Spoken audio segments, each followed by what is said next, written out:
Good morning, everyone. This is just a friendly announcement. We're going to get started in about 3 minutes.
Okay, everybody, we're starting in 13, 12, 3, 2, One.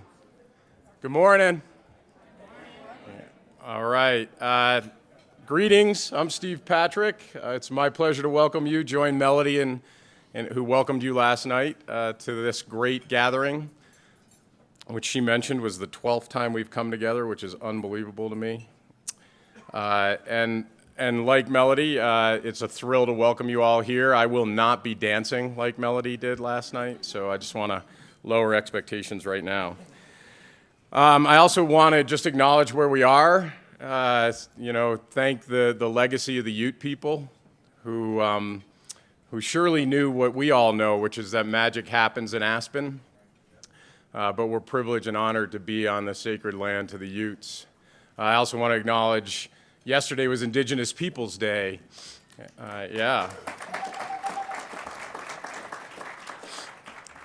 And we thank our representatives of the First Nations who are in the room for being the model for talk about survival, talk about resilience. So it's a pleasure to be with all of you on this day. I want to resurrect and bring back the metaphor of the aspens. See, why do I get a chuckle from the entire team in the front row when I say that? So many years ago, when we all first came together as a network, it was a time when we had just gotten a grant from the Ford Foundation. And where's Doug Wood? He's somewhere in here. And the two program officers who replaced Doug couldn't be here, but it takes two to replace Doug at Ford. And the question was, will you be a durable network? What is a durable network? And I think we didn't know the answer. We were honest. We didn't know what this was going to lead to.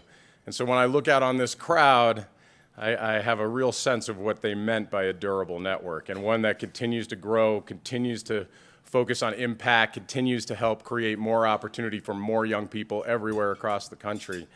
But I think Aspen's, and when we first came together, I shared that I was hopeful. My greatest hope was like a stand of aspens, right? And we'll refresh for those of you who weren't here all those years ago. Aspens grow in stands. They grow with connected roots. They can't grow by themselves.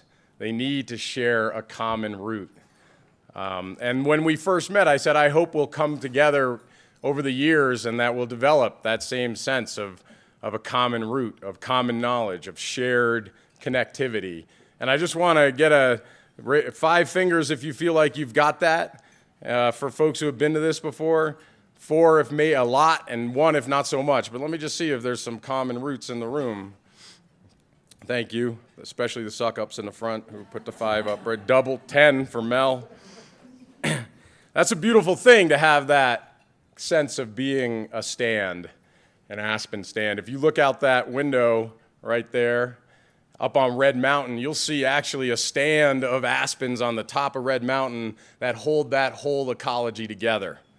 You take those aspen roots, you take that aspen stand off that mountain, a whole lot of billionaires are going to lose their homes real fast. So I want to build on the metaphor of the aspens in this moment we're in right now, because there's another piece about aspen stands that's just, I think, magical. And that is, in the West, where aspens grow, when a fire hits, it's devastating, right? It wipes everything out, but not everything. Because the first trees that come back after a major fire are aspens. They sprout right away. They shoot up. And they grow in a way that creates an inclusive, better system, better ecology.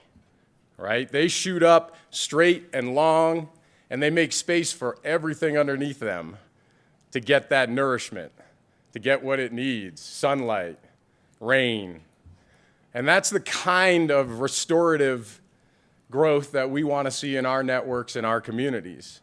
That's the kind of leadership that we see in all of you as you're back home or in your national networks or however you represent. That's the kind of ecology that we all want to focus on in our place. We want to grow that way. We want to make the ecology stronger. We want to turn the tragedy of a fire, and this is a very important moment in this community around the tragedy of a fire, because we had one here last summer.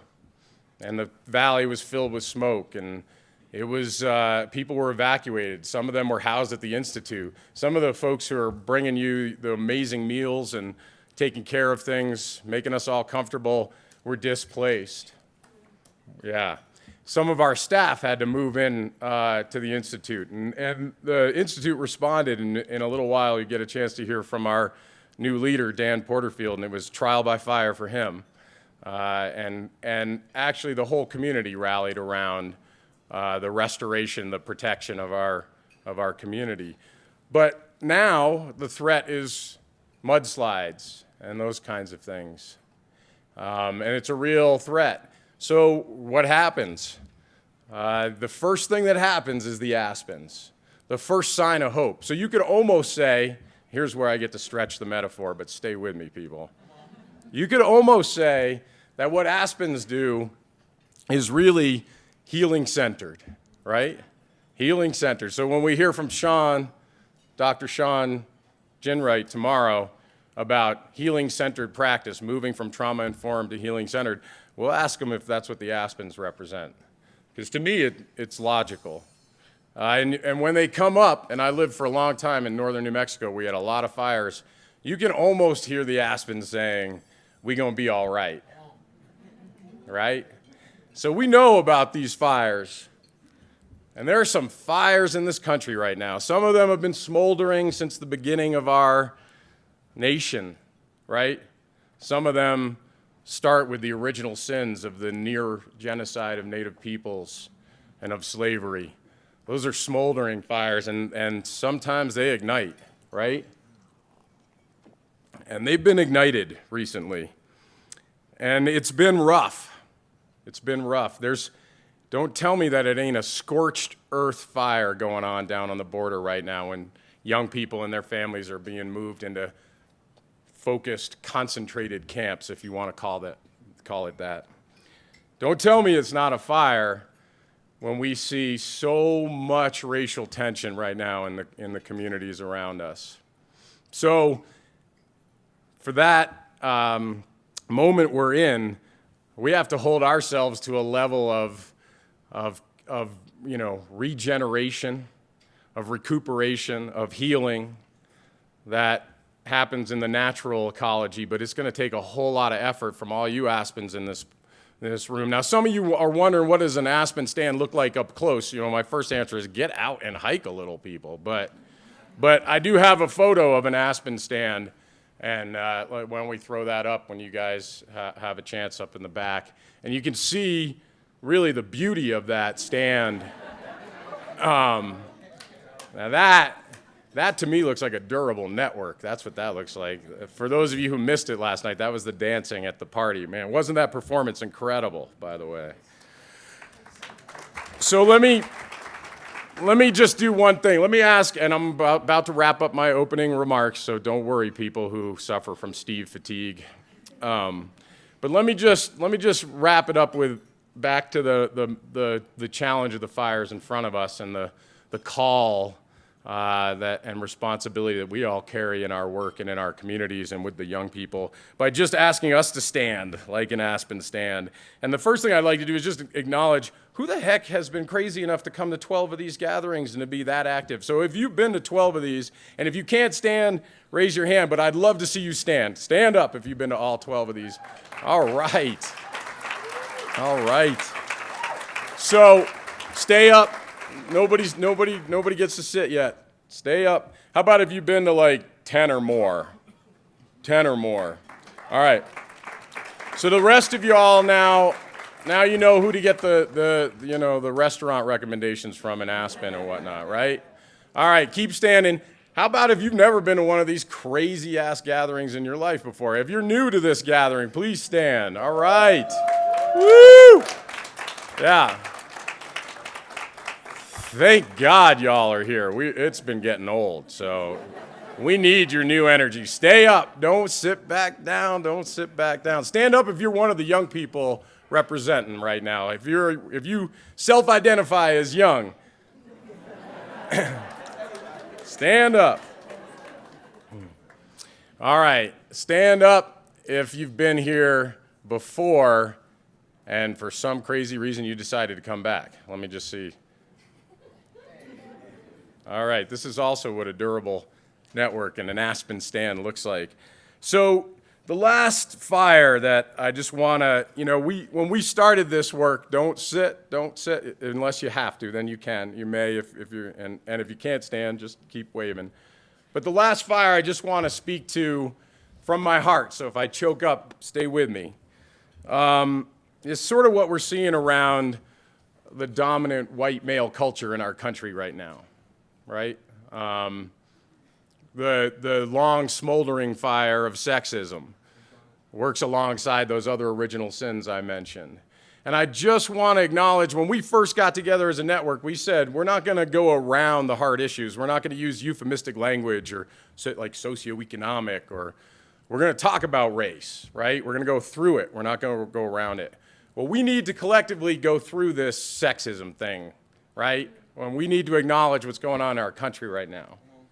So I just want to do a little something, and I want to ask all of you to join me in this. And it's a little risky, but let's try it. So first, in 1 minute, nobody move. I want to just ask folks to think about where we are in terms of gender equity, gender justice in our country, right? Second, I think we need to model making room for the women to lead, right? So what I'd like us to do in a minute is I'd like to ask the men if you're willing to sit back down, or maybe even take a knee. Recognize the intersectionality of these issues, right? And then if the men are willing, if you sit, I'd like us to have a moment of silence just to acknowledge the women and the power of women and feminine leadership and the need for it right now in our country, all right? And we'll let the women, and Lord knows I ain't the right messenger for this, so appreciate your indulgence. But we'll let the women connect, and we'll just take a moment of silence, and you all look at each other, you do what you need to do. You hug if you need to hug, you fist bump, that's more of a masculine thing, but whatever you need to do, you guys connect. And I'd like to ask you to try to step into your power in that moment. When we, the men, step back, step down, all right? And we'll just take a moment, we'll acknowledge where we are in this country, and then we'll get back to your originally scheduled program. All right, so if the men are willing, take a knee, take a seat, please. And let's all close our eyes and go inward as men. How are we going to make room for this leadership? What are we going to do differently in our daily practice to elevate the sisters in our work? And to y'all who are still standing, please take a moment to connect.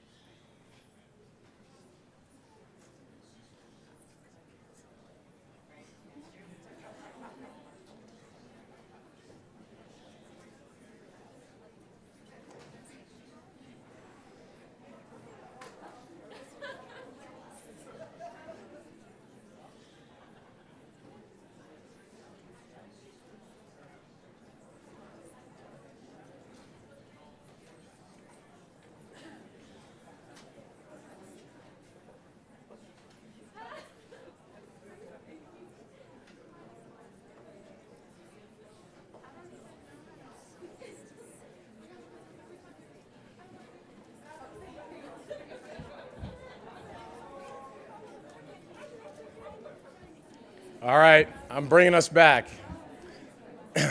Thank you for that, you guys. Thank you. Yeah.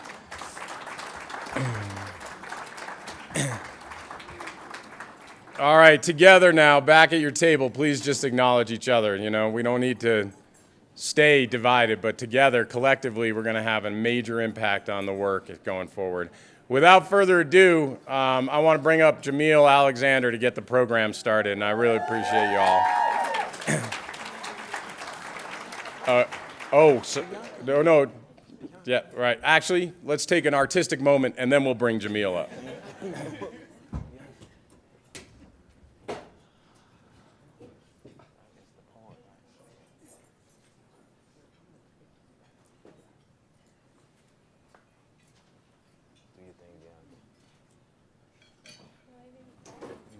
thing. Do your thing. Go with it.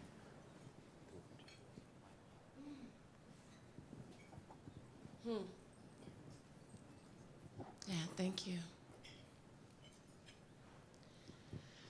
She wanted me to paint the curves of her face, claim the expanse of a cheek, take her to where beauty was commonly rumored to be. She waited beneath my parted lips, anticipating pixie dust exhalations, claiming I had moxie after asking what the microphone on my necklace was for. I saw her self-esteem. It was burning a hole in her pocket, and I made a silent oath not to lie at her expense.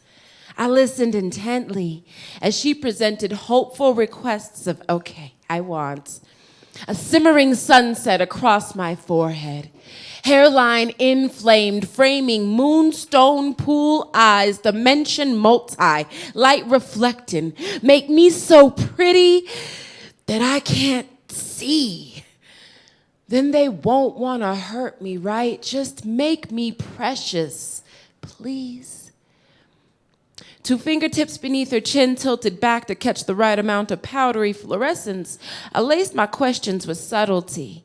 You know, sales, inquiries that create need, like, sis, what kind of changes have you noted lately? What does your daily regiment consist of? Drawing audible lines for her to read between. Have you ever guided a reluctant queen to her throne? She was begging for me to paint her in peach kisses to highlight this life lived lost, searching all the wrong mirrors, unaware of how to invest self in fruitful ventures like I've got love in a jar, going at a bargain. Only costs half a lifetime for your first installment. No need to sign for your second shipment. We'll keep you as long as you'll stay. And I wish that we could just wash our faces and hands and feet together and name each other beautiful. But right now, she wouldn't even believe me unless I waved my myriad of magic wands and repeated fabricated incantations about perfection for a price so high, it must be worth it, right? Staring at receipts with these cliched notions of the amount of people she could have fed. Book spots and read, in my mind screaming, don't you know that death can look like this? Like silent eyes and vacant lips, 'cause no amount of rainbow could ever color your convincing. You're dumping shovelfuls of sand into the sea like you're just trying to build an island, like isolate, become, awash in the monsoon of misconception, forgetting the most effective way to say that, baby, God don't make mistakes. And even if she did, they wouldn't look like you. I promise. I swear. I'll give you a money-back guarantee that you cannot carry validity in your pocket, baby.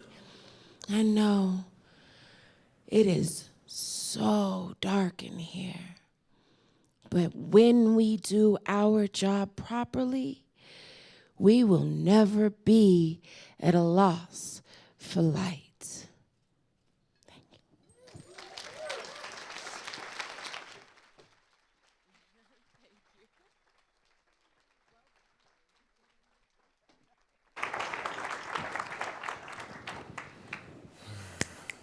One time for Bianca, one more time, please. Good morning, everybody. Thank you. It's an honor to be here. Before I get started, I do have a bio. To whom much is given, much is required, but I appreciate Sister Mo. She said, Jamil, be you, and this is why I love working and serving. So I need you all this morning. Put your forks down, glasses down. I need your hands. Welcome to the village. It's a call and response. If you know it, you know it. If not, we're about to put you on. So we're going to say clap. 1, 2. Clap.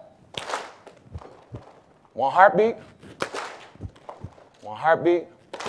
hold it, feel the love, feel the energy. I can't touch everybody, but this is how we connect. So thank you all for being here, and thank you for letting me be me. I had to get that out. So welcome. So to whom much is given, much is required. One, I want to thank you, and even Brother Steve just kind of opened it in that, because as a mama's boy, I was raised by a strong woman, and in this era of Me Too, I want to salute you all. My mother's not here, but I believe her energy is still with me to this day, so thank you for that. My queen is here. She's not going to let me call her out, but I appreciate her being here today. So, as an introduction to our new president, I just wanted to make sure I highlight a couple of things. You all can read his bio. When it was all said and done, I want to make sure we emphasize on the fact that his commitment to equity across many different roles throughout his career, and I respect that, right? Working with immigrants, the work in prisons, senior vice president at GW, Georgetown University, the president of Franklin and Marshall, where he held the Next Generation Initiative, which resulted in the institution of tripling income Pell students and doubling the enrollment of students of color.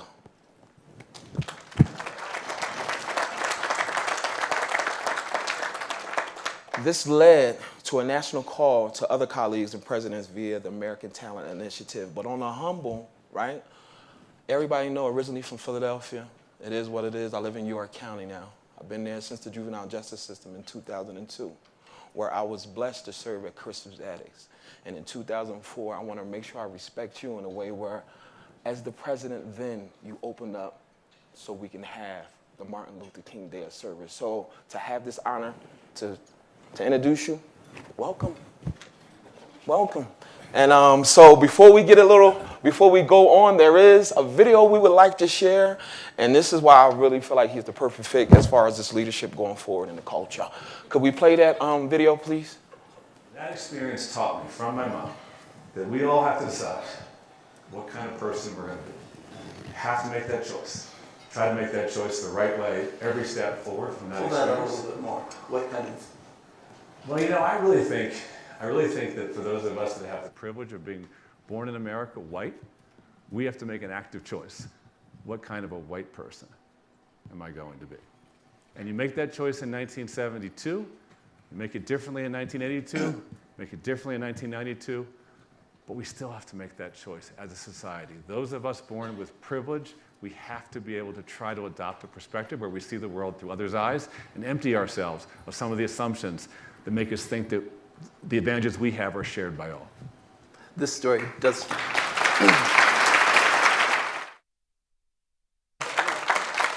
One, two. Ladies and gentlemen, Dan Porterfield.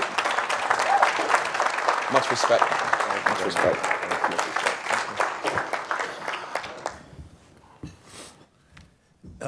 Excuse me. I'm getting over a cold and a little bit of late night travel. It might be a help, Morgan, if it's possible, just for me to have a little bit of water up here. Yes. Oh, thank you. So thank you, Jamil, for that wonderful introduction and for your own reflections on your leadership journey. And Bianca, thank you for that extraordinary poem and performance. Lots of gratitude for me. First, the fearless leadership of Steve Patrick and Monique Miles and their teams for this powerful convening. Please join me in thanking them for all they do.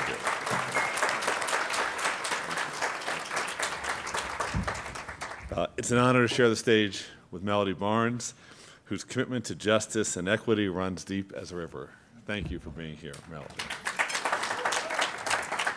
I'm grateful to all of you, all of our partners, for convening here. 12 years running in so many cases. That is amazing. And my hope is that in addition to having riveting conversations and renewing the sense of calling that leads you to this work, you're enjoying the opportunity here to think together and then step out into these majestic wilds and take in some of that grandeur that's around us. Bianca's closing line was really amazing. I'm not sure I quoted it perfectly, but it's so dark in here, but when we do our job properly, we will never be at a loss for light. Yeah, gorgeous, gorgeous. Thank you. A great theme for our work. And it sets up very well, and thank you so much, Bianca. Two stories I'd like to tell and a couple reflections, and then we'll have time for a conversation. The first story is from about 6 years ago. I was at Franklin and Marshall College as president, was hosting 62 16-year-olds from low-income backgrounds all around the country on my campus for a 3-week college prep course in which they would really get a chance to work with top professors, hang out with each other, get the feeling of what it's like to own a college campus, go back to their high schools for senior year, motivated to really make the final push in order to get an opportunity to go to a great college. These kids came from South Texas and Central Pennsylvania, from South Central LA and Chicago, all across the US. All were low income, but they had many other different interests and identities. It was exciting to see white and black, Latino and Asian, Native American, Christian and Muslim, urban and rural, LGBT and straight, cisgender, all together in class as roommates on campus, 62 16-year-olds taking hold of the campus. And we did this every year for 8 years, but this was the second year. These kids fell in love with opportunity, and they fell in love with each other. And then about 2 weeks into our 3-week program, they had really bonded. We hosted an outside speaker who wanted to draw out from the students, weeping. In some cases, they were absolutely inconsolable. I was witness to this. I watched as other students tried to go around the room, to hold one another, to rub their backs, to bring a glass of water, to say it would be okay, to whisper in their ear. In terms of their identities, it did not matter who was what. Everyone was reeling. When you saw across that room the fractured base of security that so many young people have to cope with, and in this case, although her intentions were good, the means by which the facilitator tried to bring the students together had the effect of opening wounds we really weren't ready in that setting to treat or to help to heal. And so I was a witness to that. And as a witness, and we're all witnesses, it's my responsibility to try to prevent the circumstances that give rise to such agony and to make available real resources to help repair trauma and tragedy so that young people can move forward. And I've seen that happen, young people moving forward. Education can help them move forward. So can counseling. So can all the other riches that life has to offer. Family, a good job, a safe community, an intimate love, the chance to play a sport or build or sing or vote. The vast majority of those 62 teenagers went on to college. I handed 10 of them, about 5 years later, their well-earned degrees from Franklin and Marshall College, including Nadia Johnson, who's now teaching in Baltimore, Michelle Bailey, who's now advising rural students in central Pennsylvania about college opportunity, Andrea Martinez, now organizing a program that provides college opportunity to low-income students, Brandon Smith and Wata Nkosi, Coleman Klein, and Anthony Thomas, all holding their first full-time jobs as young people out of college and doing great. Thank you. What's in my eyesight when I remember this, that darkness and that light, caring kids of every race and region, holding each other's hands and seeking together a place of peace, and then standing up and going to school to create that place of peace, not just for themselves, but for others. I see their vision, their leadership, and most of all, I see the future of America, right there in the minds and lives and strides of our young people.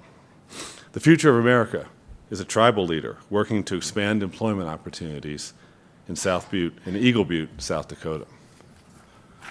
The future of America is a community college student in Austin, Texas, preparing for a major in cybersecurity while raising her daughter. The future of America is a high school student in a KIPP public charter school interning in Mayor Cantrell's office in New Orleans. Many people, many towns, many cultures, many stories. Like the great novelist Chimamanda Ngozi Adichie says, it's dangerous to think in terms of single stories when in fact our world is made of many. By the future of America, I also mean something that's about structures and systems. I'm thinking of the leaders, the future leaders of our country, the bridge builders, the workers and makers and wall breakers and community creators.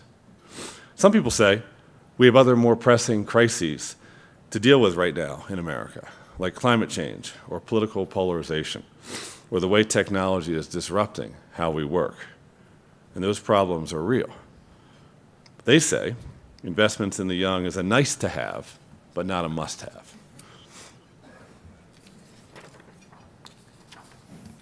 But the simple fact on the matter is that every one of those problems requires young people educated, equipped, and empowered to act. Climate change? Who else but the young are going to stop an impending global tragedy born of fatalism and denial? The renewal of democracy? Who else but the young are going to teach their legislators how to respect one another and get things done that matter? Economic revitalization? Please. We're facing the greatest mass migration in American history. It's the migration of the baby boomers born in the 40s and 50s and early 60s into retirement. Guess who's going to replace them in the workforce and pay for their Medicare and their Social Security? Young people.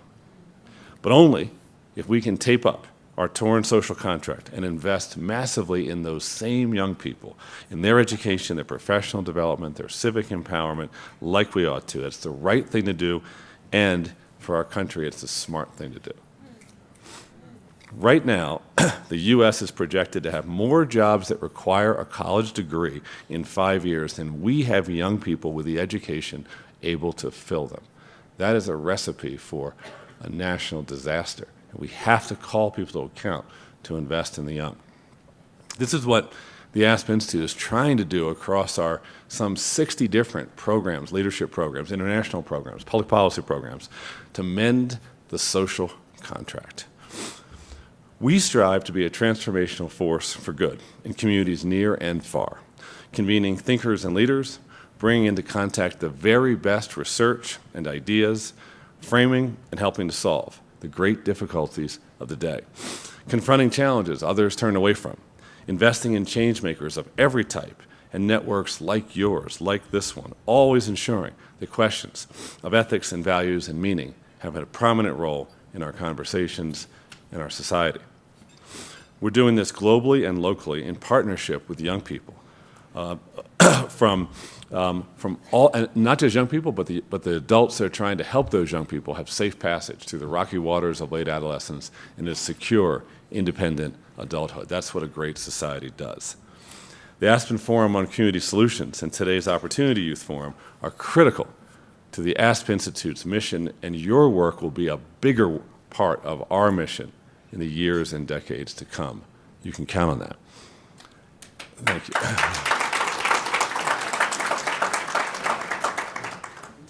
Your work is so impressive to me precisely because it's built around the cultivation of the spirits and the talents of the young, an asset-based approach. You know, as leaders and as institutions, I believe we must, to borrow a phrase from 20th century Catholic social teaching, we must commit to what's called a preferential option for young people, and by which I mean we should think of young people first and not last. We should invest more and not less in their talent. We should push a youth agenda in research and public policy and sort of public system reform.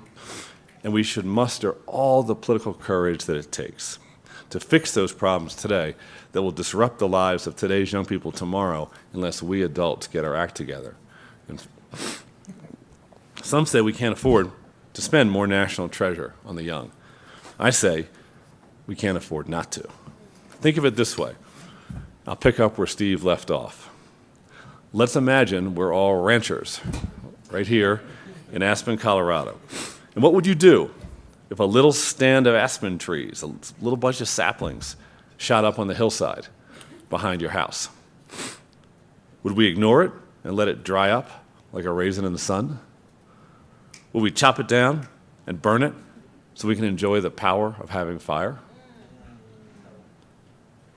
Would we uproot it, saying, hey, we don't like new trees like you. Go back where you came from? Or, fearing its spreading roots, would we lock it up in a dry, airless chamber full of other trees, let them all sit there rotting away because their growth scares us too much? I don't think so. I think we invest in that beautiful life and give it the soil and sun and water and shade it needs and put seeds around it and give that stand a whole mountainside of friends, a community. And then we have a hillside of aspen trees, doing what these trees are supposed to do, forming that vast interdependent root structure that Steve talked about beneath the earth, an integrated communal force, a collective power that keeps each individual tree upright and well-nourished and fortified, so that together they can help us all by doing things like stopping soil erosion and turning light into oxygen and giving birds a place to rest and inspiring those who take the time to look with their inner glowing godlike beauty, which we always see in the young. That's how we see the young, a vast, integrated, communal force in which we must invest. A great society doesn't ignore the hungry hearts of the young, but instead organizes itself at all levels and all communities to draw out the voices of the next generations coming up. We should create with the young, not for them, a society in which the young feel seen and heard and supported and empowered and welcomed and launched and respected. The amazing thing, too, is that when we neglect the young, even then, they go forward anyway and show us what they've got. I'm thinking of all kinds of young people from my past when I say that. But to drive the point home, let's reflect for a moment on one group, those undocumented young people who for the past 6 years have raised their hands when asked if they'd be willing to give the American government documents showing that they were brought here 5 years before or more as a child, undocumented, would they commit to staying in school and working and then give back to society through their labor and their citizenship and, yes, their taxes. And all these kids said yes, even though they were undocumented and perhaps had many reasons not to give the government of the United States information that could be used to send them home. But they believe so much in this country, so much that thousands raised their hand and said, I want to be here. 800,000. Think about that. That's the future of America. I know so many DACA recipients, and there's no single story. They are from Africa, from Asia, from Central and South America, from Europe. The ones I know have gone to the schools where I've worked and are in top grades and led clubs and sent monies home to their family. They've dealt with the fear of being deported, perhaps deported, for their families at least, deported to becoming disappeared. And they push forward, despite the frustration of not being able to speak up against injustice sometimes because the risk is just too great. These are some of our greatest Americans, these young people. They are family-loving, law-abiding, degree-attaining, job-holding, business-creating, English-speaking, tax-paying, patriotic, new Americans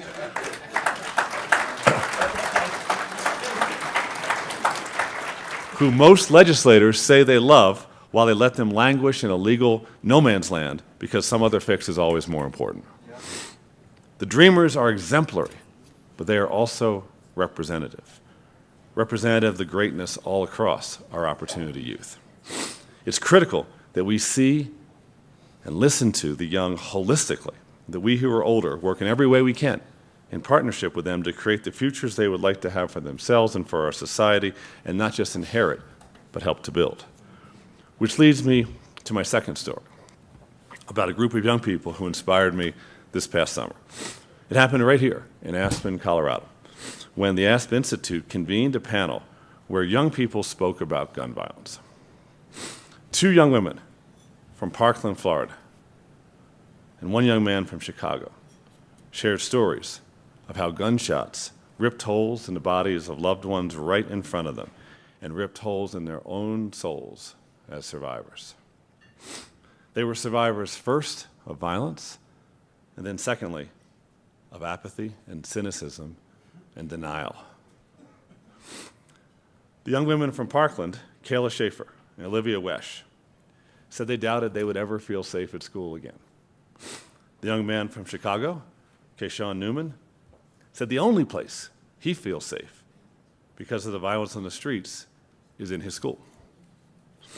It was powerful to hear young people who have experienced very different manifestations of gun access and gun violence reach for common ground and common cause that day.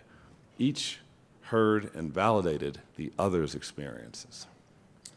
And yet, this panel veered off in a disturbing direction, and for a surprising reason. You see, the moderator, a famous older journalist, showed absolutely no empathy for these kids with his questions and his comments. He kept asking these brave youth how they presumed to think, as mere teenagers, that their ideas would have any impact on gun violence in this country.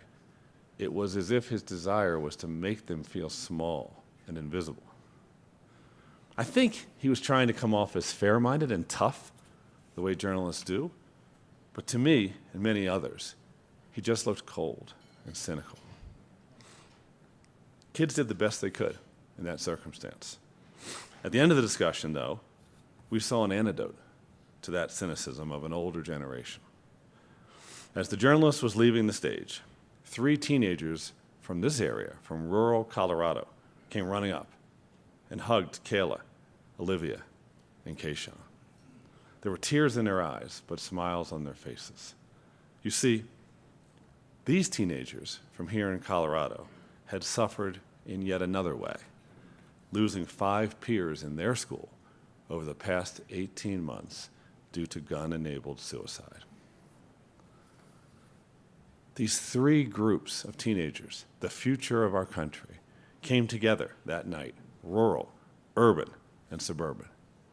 They shared their pain and their fears. Each was a survivor, and each chose to confront the trauma they had experienced by giving voice to it and hopefully making something regenerative from tragedies that harmed their hearts but not their goodness. They said they wanted change. I say this: if those teenagers can have the courage to step forward against cynicism and join hands, if the dreamers can have the courage to raise their hands and risk their all for education and opportunity, if the 16-year-olds I told you at the start of this speech can have the courage to hold each other across the supposed divides of difference in hopes of a better day, if all those talented young people in your communities can continue to be what Dr. King called drum majors for justice with your mentoring and your support, if these kids can do that, then surely we who are here and we who are older can put our bodies and hearts and minds in motion to take down the special interest and meet the needs of the young for today and for tomorrow as a preferential option for what it means to be a good society that cares for its youngest. Thank you all for being here today. Thank you for listening. Thank you. Thank you.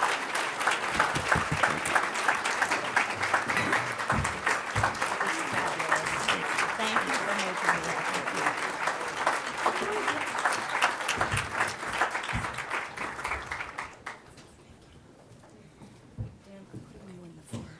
Can I give you this to give to Christian?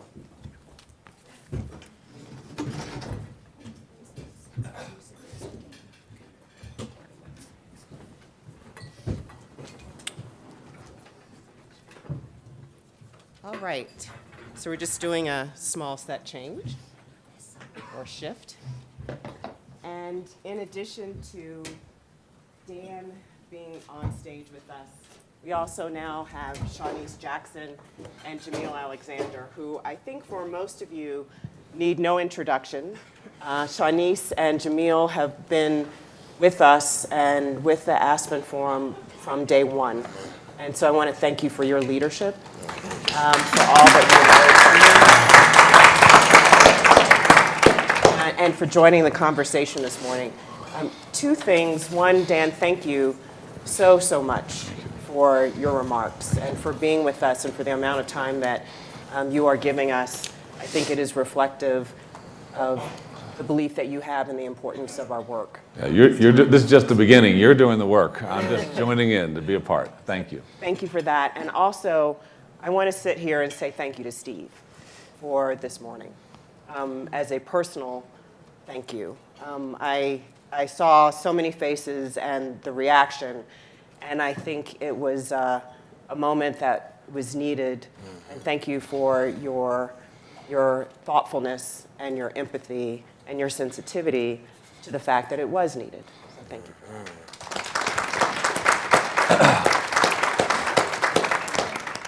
What I want to do, and I'm going to give you all an opportunity in about half an hour to join in the conversation, but I want to start out with the conversation here on the stage. And I want to start out with the place where personal and professional meet as we think about leadership and the leadership that you all bring to your work when you go back home to your communities and the leadership you bring in so many different ways. And Dan, I want to start with you. And you touched on it. We saw a little bit of it in the clip as you were starting that exchange with David Bradley here at the Aspen Ideas Festival this summer. And you were referring to the way that you grew up. And starting with that, and also thinking of your many professional accomplishments that Jamil shared with us, I want you to tell us how the personal and the professional have led to the shaping of your vision for impact and what you want to do and what you hope to do at the Aspen Institute. That's a big question. And I guess I would say, and my apologies for my voice too, because I would say that I had three discrete stages of my life, in a sense, if you meld the personal and professional. The first stage of it was like 0 to 15, when I grew up in Baltimore City, child in the 60s, saw desegregation, racism, beloved community firsthand, lived it in the different neighborhoods I was a part of, was raised by a single mom who went to college at night, who got her degree when I was getting my 6th grade degree from Towson College, and then kept going like single women do, single moms when they're getting degrees, got the next one, a master's degree when I was in high school, and got the next one, a PhD when I was in college. Wrote some books about the history of women in the West, starting with prostitutes in the West.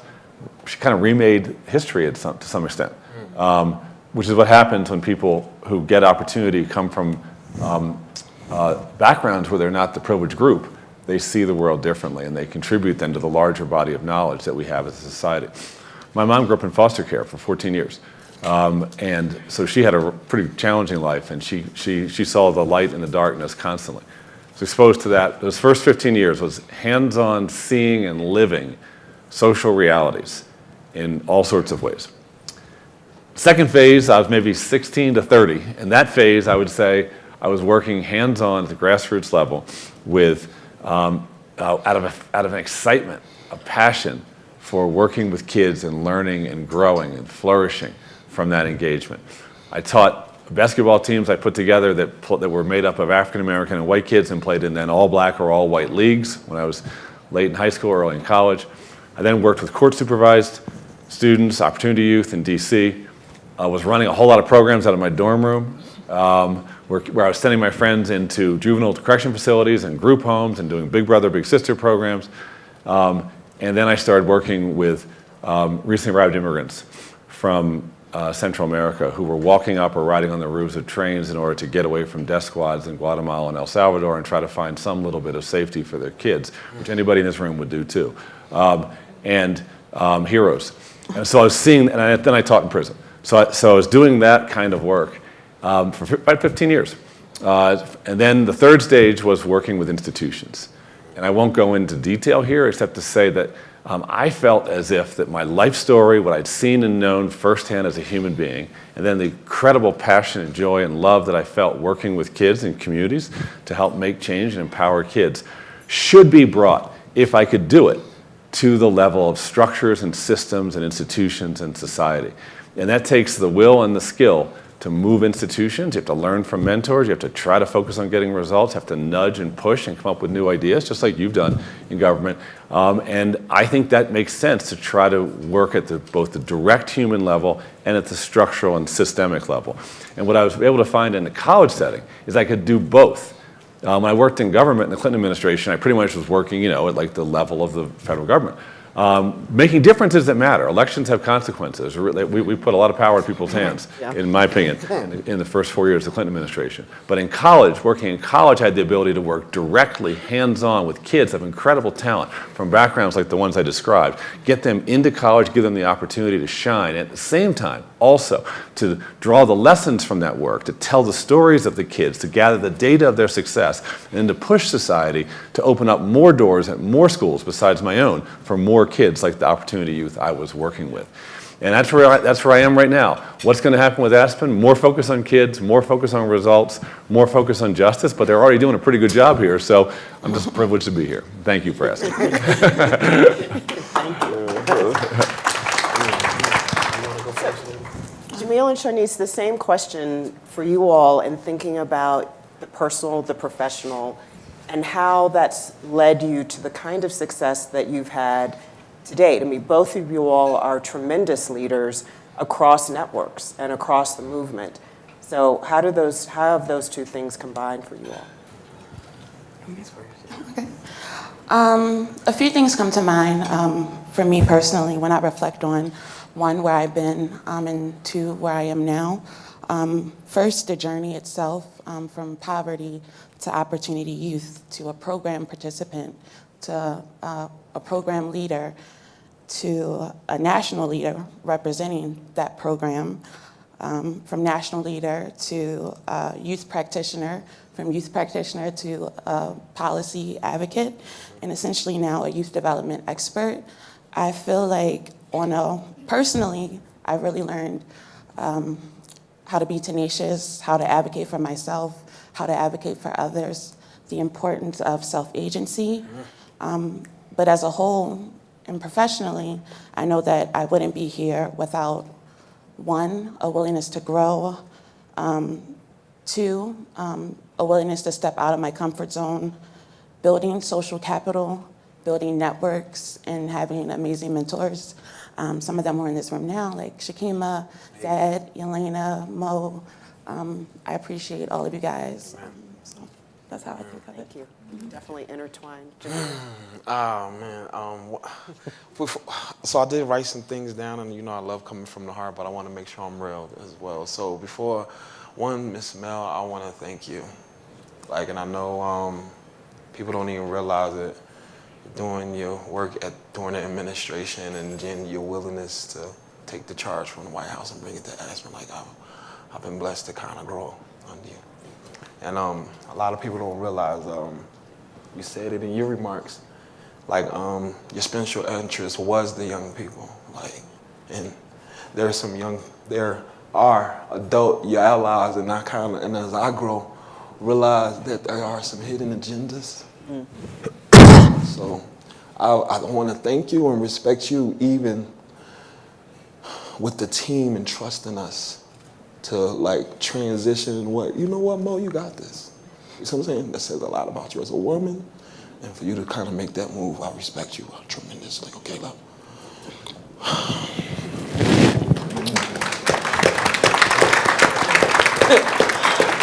Should I still say my notes? Because that was professional and personal.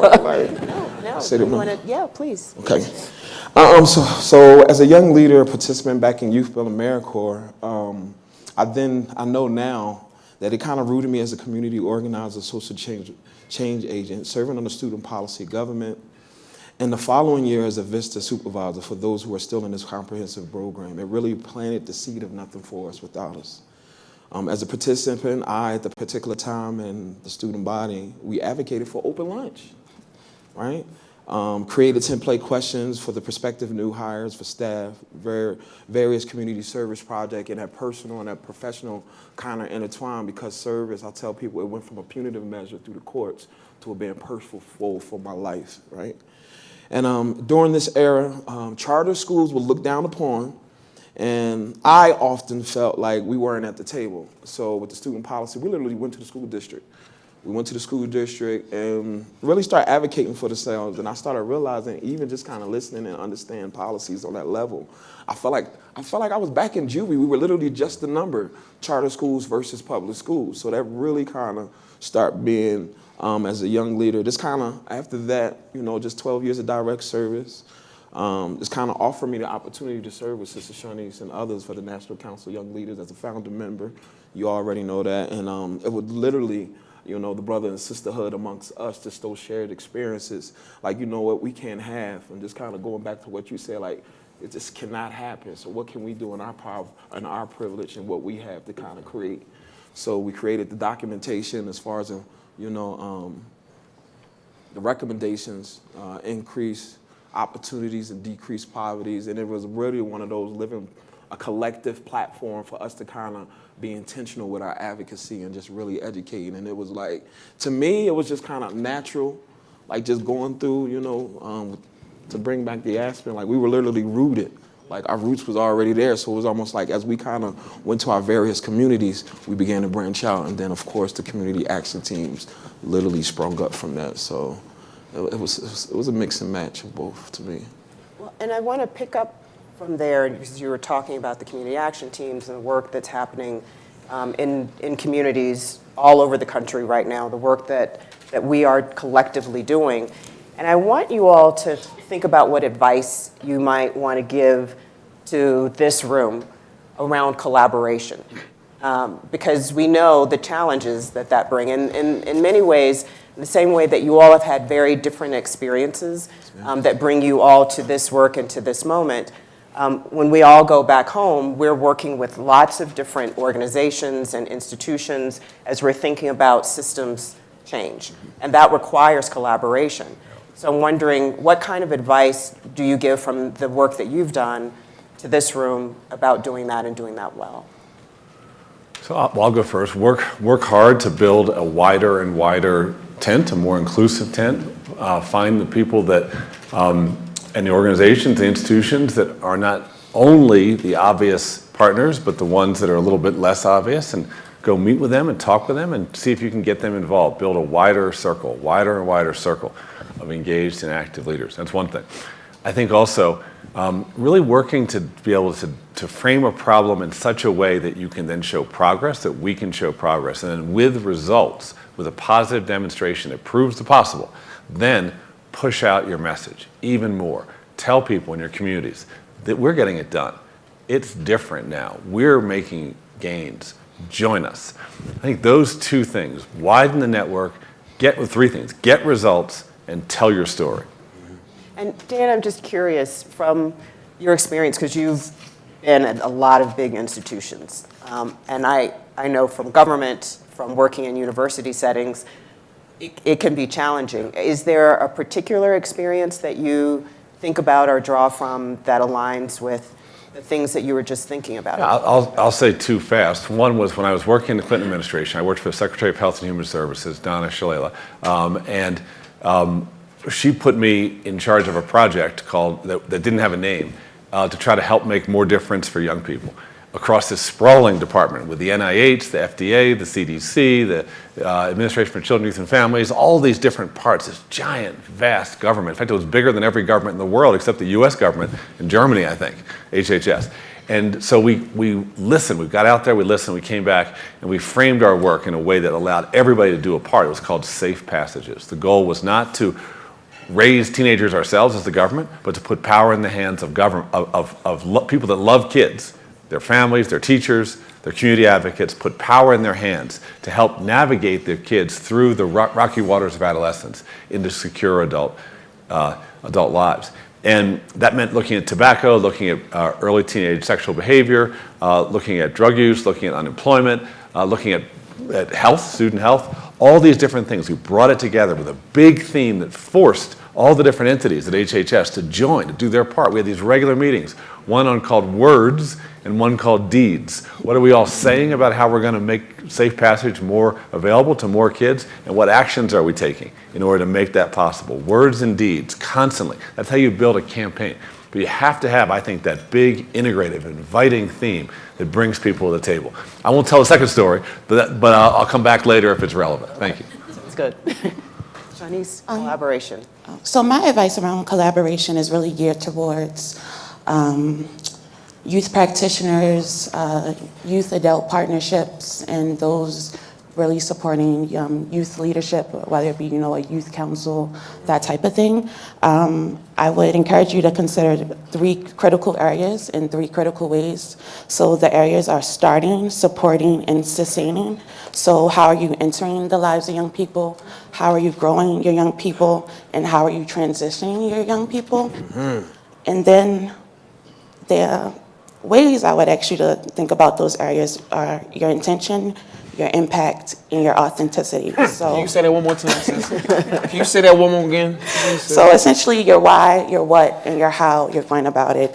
Intention, impact, and authenticity. And some things to consider during each stage, whether it's entering, growing, or transitioning your young people, considering things like, are my young people educated or are they informed? Are they surviving or are they thriving? Are they valued or are they worthless? Do they feel empowered or do they feel entitled? Are they heard or are they told? Are they bitter or are they better? And at the end of the day, have they experienced growth or stagnation? That's great. And I know there are communities out there that have been focusing exactly on that and seen in their work, we haven't been doing that, so how do we turn it around and taking very serious critical steps to do that and to bring youth to the table as partners in an authentic way. So thank you for highlighting that. Yeah. Jamil, what would you add to that? I think Mr. Dan and Sister Shawnee, y'all said it as you were speaking, and I was going to refer to my notes, but just Mother Teresa came to mind. I can't do what you can do, you can't do what I can do, but together we can do great things. So appreciate you, that authenticity. You already know our struggle, and thank you for that, Shirley. So, Okay. thank you. Well, collaboration, but that also sits beside, and you talk about words and deeds, and thinking about words, thinking about complex communications. That's another one of the challenges that we all face in the work that we're doing. And I know you're thinking about that here at the Aspen Institute, Dan. How do we make the whole greater than the sum of the parts, particularly when we're working in complex systems that have lots of parts to them? So I'm wondering if you can pull back the curtain for us a bit and tell us how you're thinking about doing that here in a way that may also translate to the kind of work that we're doing back in communities around the country. Well, I like, Shanice, a lot the way you were framing the asset-based approach to kids, because words do matter, and we convey attitudes through the way we frame the approach we're taking to problems. So it takes time to listen. When I started at Franklin and Marshall College, 5% of the student body identified as Pell Grant, meaning they were in the lower 35% or so of household incomes.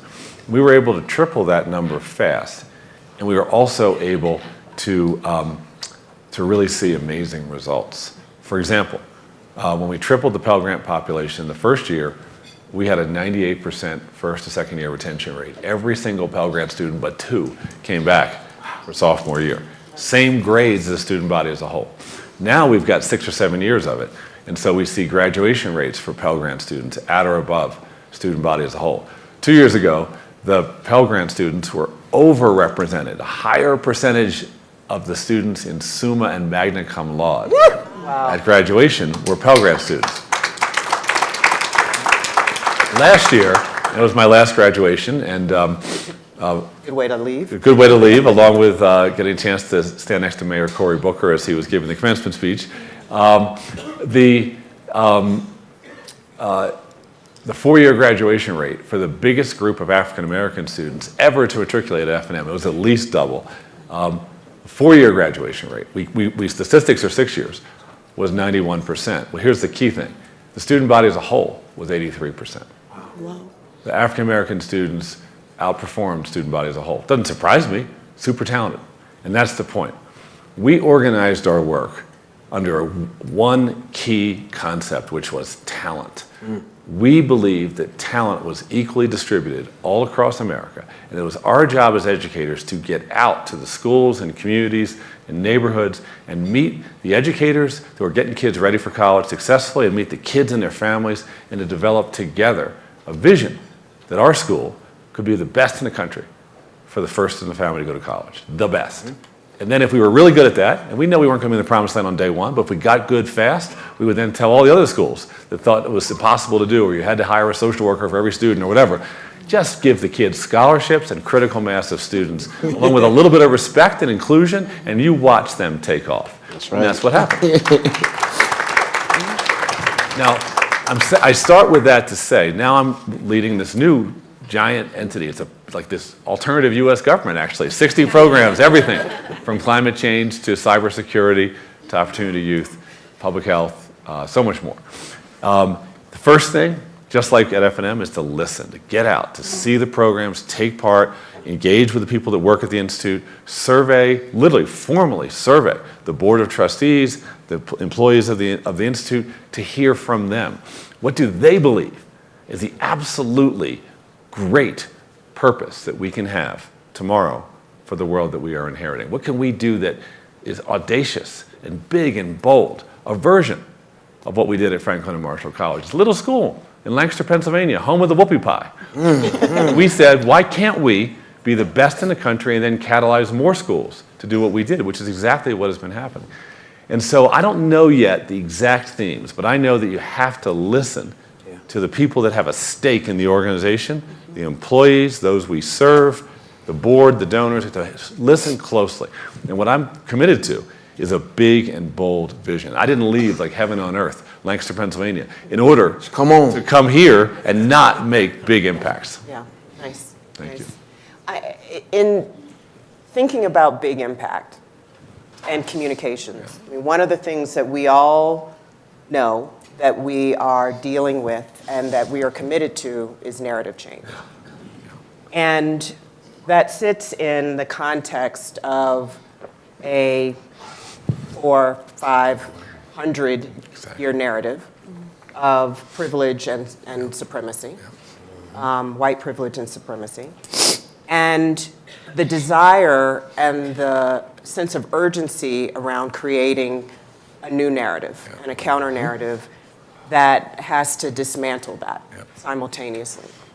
And Jamil and Shanice, I want to start with you and then come back to Dan and have you, again, offer some advice based on the work that you're doing across the networks on a national level, also on a local level, about ways that we think about that piece of the communications objective that we have and creating that new narrative and what you have found to be the most compelling ways to do it. And if you also have thought about it, ways that you think are not bearing fruit for us as we try and shift the narrative. Daniel, do you want to start my side? Okay. This is why I don't like notes, because I got to keep going back and forth, to be honest with you. So long story short, you talk about narrative change, and I want to actually reverberate what you said as far as this was actually what I was going to talk about, relationships, as far as going into that space. So thank you, being with the people themselves. So you talk about narrative change. As a national council, as we kind of form and organize, we started realizing, and just kind of personally, let's talk about the power of voting. You know, in my community, and just being raised like I didn't want to be a part of the political game because I felt like, you know, we weren't being whole. Why? Right? So as we began to start sharing our collective stories with these sponsoring organizations, we literally felt in that particular room in Boston back then that, you know, poverty was created for specific outcomes. And in those outcomes, we literally realized that it was targeted around Black and brown people, you know. And with that being said, we began to organize and start really talking about these systems of poverty and changes of education, up mobility, criminal justice, community development, family supports, and as far as the recommendations themselves. And like I said, it was a living platform, but at the same time, we were literally changing the narrative as we go, because going back into our communities, I had my aha moment, but I was still on the block like, no, like, why? Like, why vote? And then it was almost the connection I really felt like that we really had during the time between '08 and 2012. It was, everybody was excited about a man of color being in office. So to me, that literally gave me a conversation starter as far as like, why vote? And as we began to be in these spaces and me making sure that I stay connected and grounded, we literally started hearing things. Like, let's talk about this criminal justice system, Mill. Like, this is when Michelle Alexander was big and people were really becoming conscious around the prison pipeline.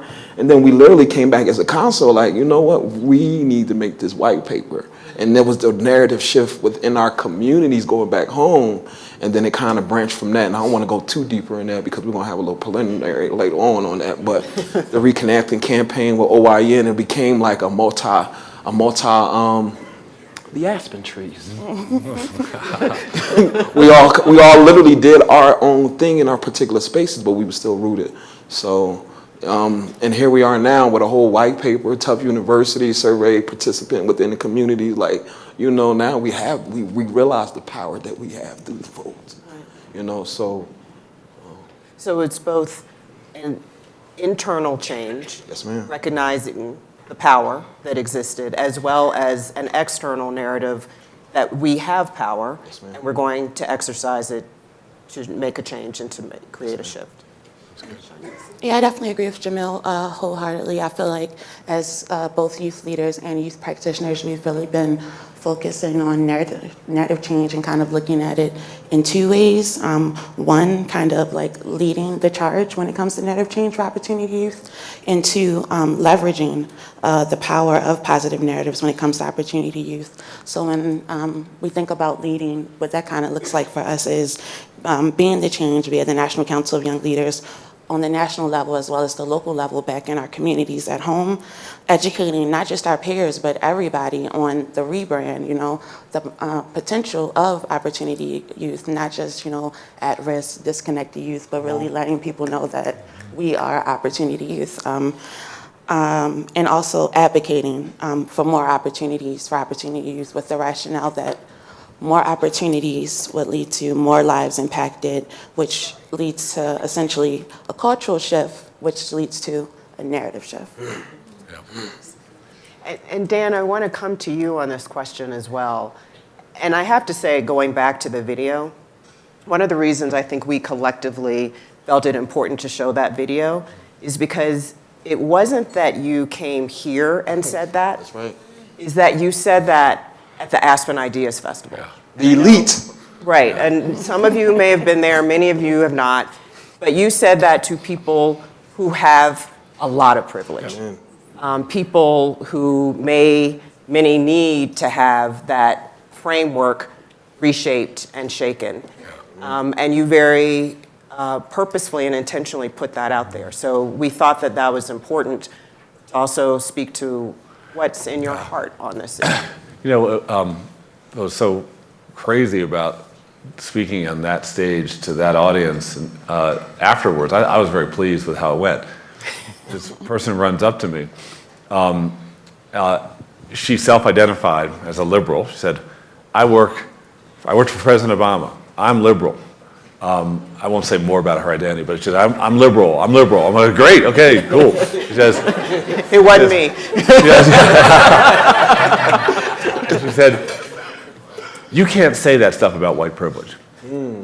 This is I believe in it, but you can't say it. Don't you realize we have to win back people that don't believe in white privilege? You make them feel awkward when you say that. You shouldn't talk like that. I thought, my God, I'm so privileged now I can't even be privileged anymore. So I think there's 2 points here. One is use your voice. Use your voice. You only have one. Use your voice. Use it. Develop it. You can try things out. Today I tried out 2 things. I hope that the idea of a preferential option for the young is a good idea and I can run with that, but I wanted to hear what you thought. That's why I used that term for the first time. And I also said something about a new social contract. Again, I'm not positive yet what that means, but I think that might be a framing. Those 2 ideas may be a framing that we can run with. I don't know. We'll find out. We'll learn together by listening when we talk. Revising if we think we're off a little bit. But that's the big point is be authentic and come out with what you feel, because the people need to hear truth. Trump doesn't hold back. He says everything he thinks and feels. He doesn't censor himself in the slightest. Took him all the way to the White House. So why can't we? Say what we think. Say what we mean. Be direct. Be honest. Be respectful. That's what he's not. Don't demonize people, but say what we mean. And then with that, listen, so that if you don't say it quite right the first time, take it back and start again. Yeah. Reframe it. Listen. Nobody gets it right out of the box. And I think also, to your point, we have to get beyond the fragility Yeah. that maintains the silence. Yeah. I've been all over rural Pennsylvania. My school ran something called the College Advising Corps in 25 communities all across rural Pennsylvania. And I went out to all these schools and met all these kids who, some of them said to me, oh yeah, we have a wedding, we put on our fatigues and bring our rifles and go off to the wedding. And they were proud, and they were telling me that happy, and I was happy they were telling me. And some of those kids went to Franklin and Marshall College. And one of them, named Sheldon Ruby, won a Wrangell Scholarship, and they've got a full scholarship to Georgetown, did a Fulbright in Indonesia, living with a Muslim family. Why do we just write people off and say, oh, well, you're from there, so I guess I know what you are. Let's get out there and engage, especially with the young. Engage, build the bridges across all the supposed divides of identity. Before we go to the audience, I want to ask you all one last question that is connected directly, but different from the substantive issues that we talk about. And that is the issue of self-care, which is also another critical issue when we think about and exercise leadership, and how you all provide for yourselves self-care. How do you get up and do the challenging work that you do every day? Because every day isn't awesome. Every day is certainly not easy, and there are hits to the gut that we all take every day when we do our work, particularly when you care deeply. So, Jamil, I'll start with you. Self-care. And I almost feel like that's that personal and professional as well. You know, faith, family, and family beyond the blood, because like, this is my family. Like OIU, OIF, these young people are my family. Like me realizing who I am and how I'll have to transition and giving them that space, how I can be a supportive, not with special interests, but to figure out like, what do you want to do and how can I help? So faith, family, and nurturing and nurture, which I've actually grown to appreciate. My wife and I, 2 years, we bought a house, right? So long story short, we inherited a grapevine. And then that grapevine has literally gave me patience. And then the missus, she literally planted a garden. So I've literally learned how, with the 4 seasons, whether it be with the roses, the tulips, the fruits, the vegetables, like it really has brought me to another place of healing. So I want to thank her for that. She is here. She told me not to blow her up. So that was something. That was something like I just learned. You know, I learned as far as nature, and then you already know we were Aspen, so I appreciate it more. So coming from the concrete jungle, like I've literally embraced it. I've really embraced it. Actually, Dan, you next. I think I get probably like a D+ in self-care. Because I actually love pushing this body as far as I can push it, as hard as I can. And I get a lot of pleasure out of that because it's all about working with kids and people. And I have a great family. My wife and I have an incredible relationship, 3 daughters. So at some level, I feel maybe it's not good, but I feel like I've been on automatic now, just pushing. And I think maybe in general, it's nice to have a broad enough value set so that you define yourself from your relationships first and foremost, and that the work you do, you value and enjoy and grow from. Find the joy and pleasure in it. But I think doing good work, really good work that's needed, work that's a calling, like all of you, that actually is a big old reservoir you can draw upon all the time for having given your best. And so one form of self-care is keep making a difference. Shawnice, in the spirit of the way Steve led us this morning, turn to a woman leader to talk about self-care before we go to the audience. Absolutely. So I feel like I learned about self-care the hard way after experiencing kind of doing direct service, experiencing burnout, experiencing compassion fatigue, and really getting so stuck in helping others that I forgot to help myself. So I really like what you said earlier. I feel like trauma is constantly happening to us. I feel like we're constantly in a state of either healing from trauma or experiencing new trauma, whether it be individual or collective. So I've been trying to think about self-care as a process. And during this process, I feel like everyone needs positive coping skills, resources, and supports to really honor and heal your whole self when it comes to self-care. For me, my process has been of letting go and grasping on. So letting go of stigmas like, Black people don't go to therapy, or, you can pray everything away. Letting go of social expectations, where women have to, serve everybody and make sure everyone else is okay. Letting go of negative, coping skills, like it's not cool, drinking wine every night after work. You shouldn't be that stressed out.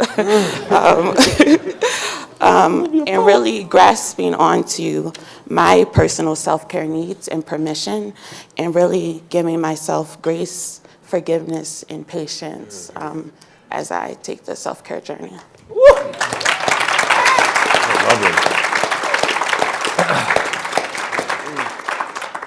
So this is what we're going to do for a few minutes. I'm going to give you all, 4 minutes or so to think about the questions that you may have for the panel and engage with those at your table about what resonated with you that you heard up here. And then we'll come back for about 10 minutes and give you all an opportunity to ask a few questions of the panel. So, please. I get nervous looking at papers, that's all. I'm sorry. Thank you so much. You're the best. That was really good.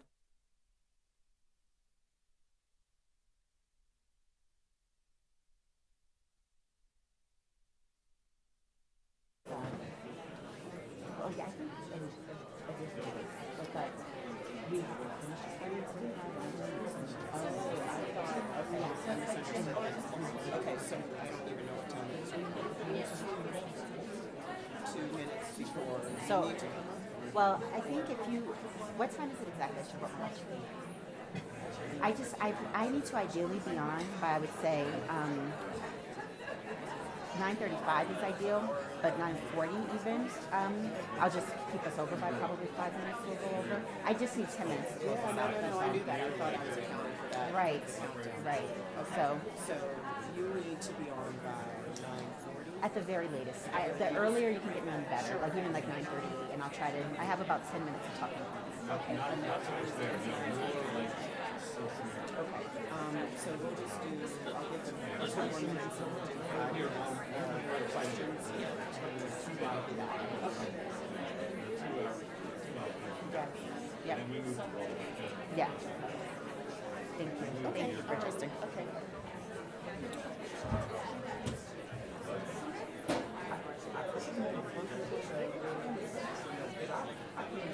So guys, would you just, I don't have any time up here, could you just let me know when I need to, in 2 minutes when I need to? So like 9:31? Yeah.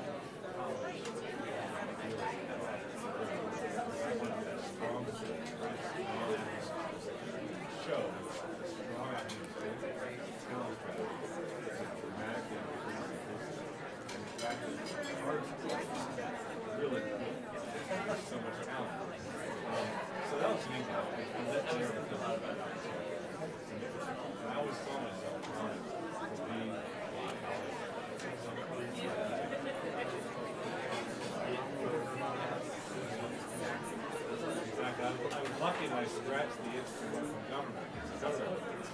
Early enough so that I was like able to then decide higher ed was where I wanted to really significant amount of time. Now it's nonprofit. So a little bit of everything.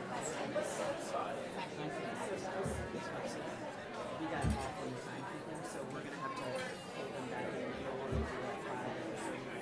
Thoughtful questions. Thank you. Yeah,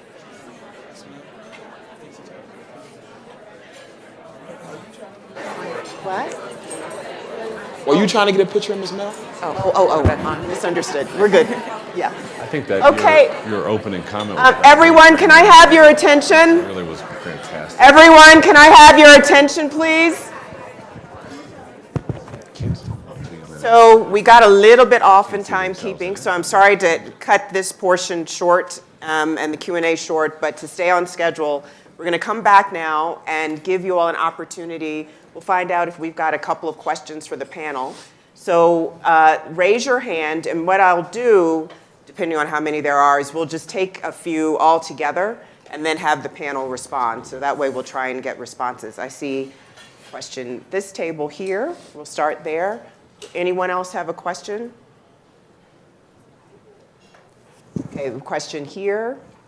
And who's that? Good morning, everyone. So given that this is the 12th convening, I would be interested in learning from each of the panelists, what is inspiring you to keep pursuing greater outcomes for Opportunity Youth?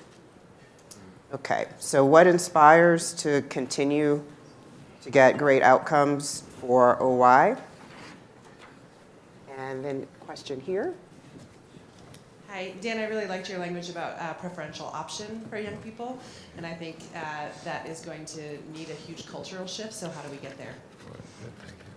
And then there is a question, I'm sorry, was there a question? Here, okay. I'm wondering about how do you push the envelope and kind of get folks convinced who don't see youth as our most important resource, who kind of aren't already in this amazing choir. Great. All righty. Okay, I think we can grab one more. I'll take this question here. Thanks. So this is for Dan. One of the things that we were struck by was the social construct, the idea of repairing or creating a new social construct. And one of the questions that came up was really sort of how do we measure that and how do we actually approach that, given that this is sort of a recycling of a theme, if you will. Yep. So what do we do differently now? Yep. All righty. Okay, so how do we continue, how are we inspired 12 convenings in to try and continue to get great outcomes for Opportunity Youth? The culture shift that goes along with the preferential option that you talked about, Dan. How do we push the envelope to get the wider world to understand and see youth as an important, as a critical, young adults as a critical resource, and then the social construct, how to measure it, and how to approach that. So I will turn to you all. I was giving you all a few. That was my dance to give you all a few minutes to think, to see who might want to take on any of those questions. And I had a through line, because I actually wrote that down in my notes when you were talking. The preferential option, that's how we began. Like, the young people were first. Like, nothing was for us. So the leadership concept, and that has been a constant inspiration in a way where, as we transition as more adult allies, and just realizing the fact that these systems are still in place, like the work has just begun. So just to kind of make that, that's what keep me inspired and keep me grounded and humble. And the fact that I have a daughter that started 9th grade, like, there's no way in the world where I have to do more. Like, when it's all said and done, she's literally casting in the world. Like, so I wanted to make that through line between the two because, yeah, since day one, the young people, equity and justice for all has been the core of the Forum for Community Solutions. So that was just two connections. The through line. And how do we push that out into the broader culture to help more people realize that than those of us doing this work and our allies at home? So I guess I would say, I'm not sure I can answer all those questions because they're deep. There's like a book in there, I think, a whole book. But the asset-based approach of showing that young people are a collection of gifts and talents and drives and potential, love, and understanding. The asset-based approach is what inspires, I think. We see our kids as a collection of assets, beauty. And then second, I think that asset approach can be translated into practical terms by looking at what are the drivers of a good society. which include a strong economy, a voting public, accountability for government, and an investment of the people in a shared understanding of where we're going, and that we have to take the asset of the youth, including the youth themselves, out and develop a public narrative, to go back to your theme, with business, with government, with community groups, that young people truly are the greatest asset this country has, and the only one that's going to get us through the problems that include lack of people ready to work, to pay for Social Security and Medicare for those that are retiring, the biggest generation ever, and a lack of understanding in society about how we can create we and not us versus them. Right. I truly believe that young people are the answer to at least those two questions. They're also the ones that are going to have the longest carbon footprint. So they're a part of climate change too. So I would say both an inspiration from who our young people are, and then practical outreach so that we can show the power in society across many groups that investing in the young is not just the right thing, but the smart thing for our country's future. Janice will give you the last word. Sure. I just wanted to speak to the question about what keeps you inspired and pushing forward for Opportunity Youth. I guess seeing what's on the opposite side of not having a positive opportunity, seeing the urgency and really realizing that it is a life or death situation for some people. That's right. Feeling extremely personally connected to it, having it impact my friends and my family, my community, the people that I care deeply about, and also just knowing my history, knowing the lineage that I come from, the history of leadership, courage, and power. I just owe it to my ancestors to stay optimistic and to keep moving. Go ahead. It's in our DNA. I don't think I have to say anything more. We're going to end with that. Please join me in thanking the panel. Thank you. And now Monique Miles will come and close us out and transition us. Please join me again in thanking our panelists.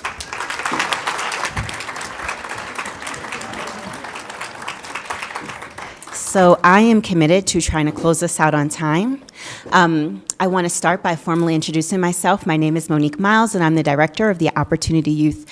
I'm the director of the Aspen Institute Forum for Deputy Director of the Aspen Institute Forum for Community Solutions and Director of the Opportunity Youth Forum. Thank you. So Dan, I've actually been waiting for this moment because from the first time ever that I've heard you speak, it has deeply resonated with me, the story that you tell about your mom. It resonates with me personally, and it also connects so deeply to the work that we did start here 6 years ago. So personally, for those of you who don't know me, I'm originally from Harlem, New York. I was born to a single mom. I am one of 5.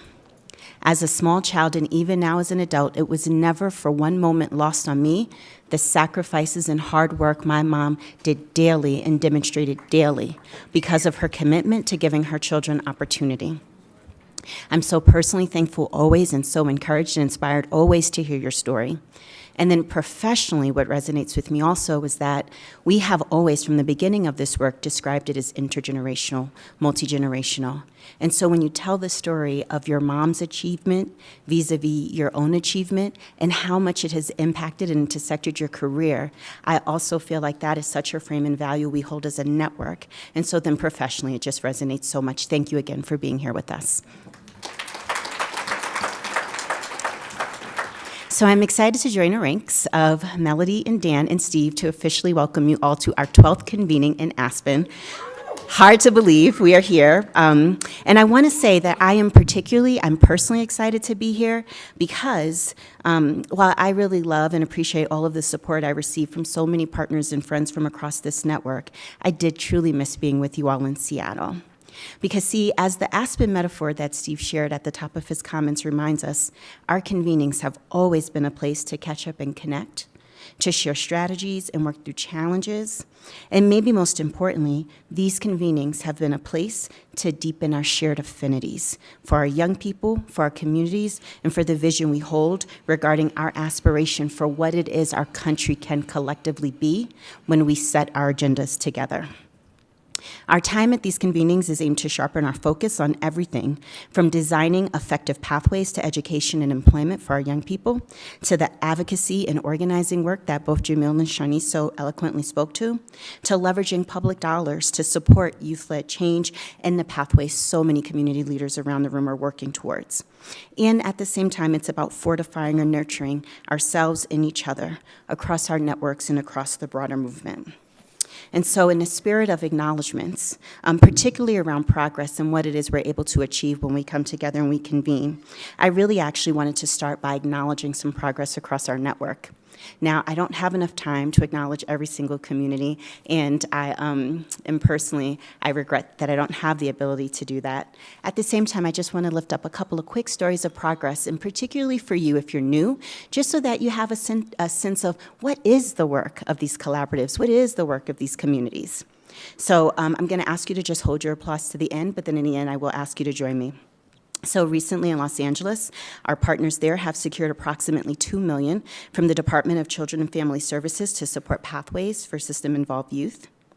In Chicago, the collaborative secured resources from the mayor to support re-engagement efforts, which continues to deepen the community-wide commitment to improving outcomes for Opportunity Youth. In Greenville, Mississippi, the collaborative was recently awarded $500,000, which included earmarked dollars by Walmart Foundation to work for adjudicated youth. And this is part of the mayor's expungement program. So not only does this reward reflect a new layer of commitment to Opportunity Youth, but it also expands the talent pipeline locally to include juvenile offenders and really essentially add to the talent pool of the local economy. And in Boston, the birthplace of re-engagement, the collaborative secured an investment from the Barr Foundation to conduct another segmentation analysis of the school district, which is critical to drive the next stage of K-12 dropout prevention and recovery across the city. As so many people here know, who know the story of re-engagement in Boston, the birthplace again, where it all began, this is not only important to the work of reconnecting K-12, but it ties to their reconnection agenda, which specifically that center focuses on connections to post-secondary and employment. In Oakland, going back across the country now, in Oakland and Alameda County, young leaders completed a summer community safety initiative program that included community participatory action research project, which led to violence prevention in the community. But very specifically, what it led to was the creation of the city's first Department of Violence Prevention for the city of Oakland. This is critical to thinking about the security and wellness, not just of our young people, but the whole community. And at the same time, I would be remiss if I didn't share that Oakland continues to deepen their work with local post-secondary partners that's aimed at strengthening what they have named the prison to college pipeline for formerly incarcerated Opportunity Youth. In Hopi, the collaborative is working with 13 partners, including the Tribal Enrollment Office, Social Services, Ancestral Lands, and Adventures for Hopi, to sign data sharing MOUs. This work is critical to the long-term wellness for Opportunity Youth and the overall health of the community, including informing accurate post-secondary attainment numbers for students from the res population. And then finally, I want to focus on Opportunity Works, this initiative that we launched back in 2014. So as many of you know, Jobs for the Future, in partnership with the Aspen Forum for Community Solutions, launched this initiative led by Lily Allen that has been aimed at building the evidence base of what works to improve post-secondary attainment for Opportunity Youth, with an emphasis on boys and men of color. These communities that participate include Boston, Hartford, Philadelphia, New Orleans, Santa Clara, San Francisco, and South King County in Washington State. The initiative is beginning to wind down, but as it is so critical to lift up and declare the extraordinary success and achievements of this effort. I want to share with you some persistent rates. So over 2,000 Opportunity Youth have been served through 2 phases of the Back on Track model, including the enriched preparation phase and the post-secondary bridging support phase. And approximately half of those people served, young people served, were boys and men of color. Those young people receiving enriched prep services had a 97% persistence rate. Over 750 of those young people earned a secondary credential, and over 1,000 of them, approximately half of them serve, enter into post-secondary education and training, and we are seeing a 70% rate in post-secondary Bridget. So this harkens back to some of Dan's comments. But let me also say this. This work is changing the outcomes of what our young people can achieve when they receive the right coupling of instruction and supports. And let us not forget, please, what Miss Cleo Parker Robinson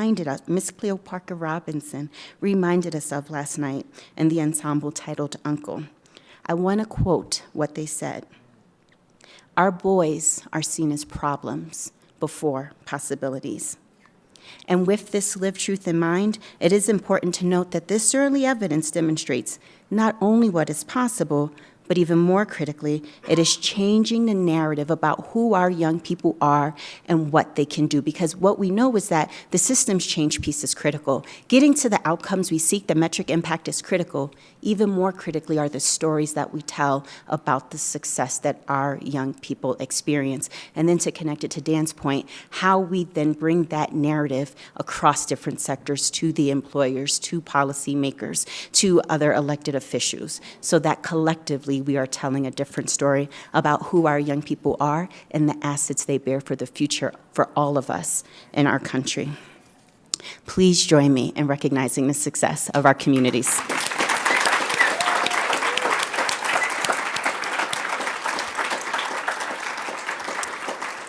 So I want to quickly talk about what is coming. So most recently, we launched Equity Counts. It's a new initiative that is committed to deepening the rigorous focus on metrics and impact across our network.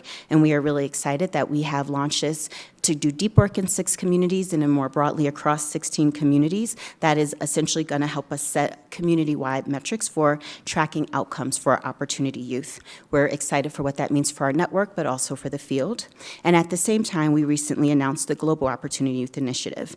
Although this work is still being designed, it will focus on a global strategy to reconnect Opportunity Youth to employment in 5 countries. And we look forward to sharing more about this initiative throughout our time here in Aspen in the months to come. And I want to ask Jamie to just stand up because he's leading that work for our organization. And I want to make sure that if you have questions and you want to follow up, okay, so maybe he's not here. We will try to introduce him later. So a few quick other areas of growth for us include seeking to disrupt the inequity in our community investments by trying to bring in additional rural and tribal communities. And we also look forward to sharing an RFP later this year or early next year aimed at increasing investments in youth-led change. So I want to close quickly by talking about progress across the field because, as you know, these convenings are not just about what our network does. It is about the movement and how the movement continues to grow. So what I'm so thankful for is that some of this I feel like Shanice and Jamil teed up for us. But with the Reconnecting Youth campaign, for those of you who may not know, the campaign was so successful this year in terms of advocating Congress to increase federal funding for Opportunity Youth programs. So what they were able to do in 2018 is essentially expand the number to $218 million of federal appropriations for Opportunity Youth. And at the same time, there is an anticipated $129 million more coming in 2019. The aggregate total of increase of investments for Opportunity Youth is now $347 million in federal dollars for young people. And if you are not aware of this, I want to put in a plug for the session later where we will go deep into helping our network understand how do you tap into those dollars for our young people. And speaking of our young people and youth-led change, again, not to the young people in our room, the Opportunity Youth United Network, which is a national movement of young leaders led by LaShawn Amato, and is comprised of former Opportunity Youth, is continuing to grow. In 2018, the number of community action teams has increased in size to 17 communities with the goal of reaching 20 by 2019. And maybe most critically, what I'm proud to share is that the community action teams are currently mobilizing in 13 communities across the Opportunity Youth Forum network. And together, they are working to implement strategies to increase voter turnout in their communities for Opportunity Youth and the community at large. In my mind and in my heart, when I think of the work of the community action teams, the rallying cry that comes to my mind is, "This is what democracy looks like." Does anybody know the response to that? I'm just curious. This is what democracy looks like. Tell me what democracy looks like. This is what democracy looks like. Thank you. And that is the future we are so excited about when we think about the power and potential of the young people in our network. So I'm going to close quickly. There's a lot more that we want to say. We have a really robust learning agenda for you all. We're really excited for you to partake in it. That includes everything from opening with our new president to Professor Sean Gindright, who's going to speak specifically about healing-centered engagement, and probably most notably, closing with Jeff Chang, who is the Vice President of Narrative, Arts, and Culture at Race Forward. And what I need to probably underline is that we were very intentional about closing with Jeff Chang, and I want to harken back to Steve's opening, because what he did is he so eloquently borrowed from Kendrick Lamar and other leaders across hip-hop that also actually borrowed this from R&B and soul, and borrowed it from gospel, and also got that originally from spirituals, is the refrain, "We gon' be all right." And that felt like the most important message for us to close with here at this convening. In closing, what I want to make sure I do is just thank and acknowledge all of the people who made this convening possible. I want to start by acknowledging all of our communities. Thank you for being here with us. It's wonderful to look across the room and see new faces and to think about all of the rich opportunities that will continue to grow. I also want to acknowledge all of the youth leaders, and I want to ask quickly, if you are a young person, please stand up so we can see who you are. Come on.